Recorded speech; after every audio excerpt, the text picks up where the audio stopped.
Shine tech మీ ఇంటిని మరింత అందంగా మార్చాలనుకుంటున్నారా? స్పెషల్ అట్రాక్షన్ తో పాటు లివింగ్ కి perfect solution. UPVC windows and doors, Bontada group.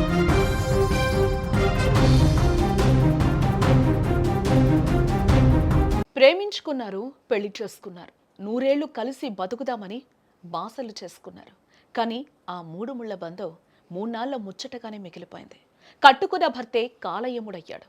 అత్తారిల్లే నరకానికి కేర్ ఆఫ్ అడ్రస్ అయింది. వికారాబాద్ జిల్లా తాండూరులో జరిగిన ఈ దారుణం కన్నీరు పెట్టిస్తూ ఉంది. పెళ్ళై ఏడాది కూడా తిరగకముందే ఒక నిండు ప్రాణం గాల్లో కలిసిపోయింది. అనూష వయసు 22 ఏళ్లు. కరణ్కోట్ గ్రామానికి చెందిన ఈ యువతికి తాండూరు సాయిపూర్కు చెందిన పరమేష్తో పరిచయం ఏర్పడింది. అది ప్రేమగా మారింది. పెద్దలను పెంచి 8 నెలల క్రితమే ఎంతో ఆశగా పెళ్లి చేసుకున్నారు వీరిద్దరు. ట్రాక్టర్ డ్రైవర్గా పనిచేసే భర్తతో కొత్త జీవితాన్ని ఊహించుకుంది అనూష. కానీ ఆనందం ఆవిరైపోవడానికి ఎంతో సమయం పట్టలేదు. ఇక్కడ అత్తారింట్లో అడుగుపెట్టిన కొద్ది రోజులకి పరిస్థితులు పూర్తిగా మారిపోయాయి. అత్త భర్త వేధింపులు మొదలయ్యాయి. అనూషకి చిన్న చిన్న గొడవలే చిలికి గాలివానలా మారిపోయాయి. కుటుంబ కలహాల నేపథ్యంలో 2 రోజుల క్రితమే భర్త పరమేష్ అనూషపై చేసుకున్నట్టుగా కూడా తెలుస్తూ ఉంది.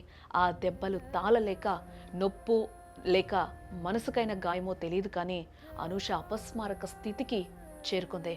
పరిస్థితి విషమించడంతో గురువారం తాండూరులోని ఓ ప్రైవేట్ ఆసుపత్రికి అనూషను తీసుకొచ్చారు.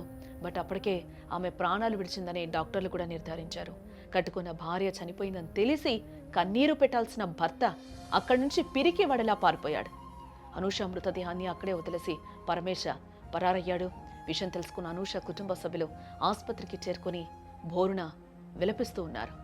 అల్లారు ముద్దుగా పెంచుకున్న కూతురు విగత జీవిగా మారడాన్ని ఆ తల్లిదండ్రులు కూడా తట్టుకోలేకపోతూ ఉన్నారు.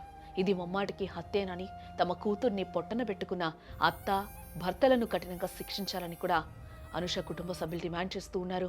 ప్రస్తుతం మృతదేహాన్ని తాండూరు ప్రభుత్వ ఆసుపత్రికి తరలించారు. పోలీసులు కేసు నమోదు చేసుకుని దర్యాప్తు చేస్తూ ఉన్నారు. ఏం చేస్తాడు ఆయన ఏం చేస్తుంది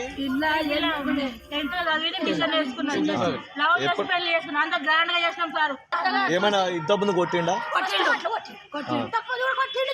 ఎందుకు కొట్టిండంట?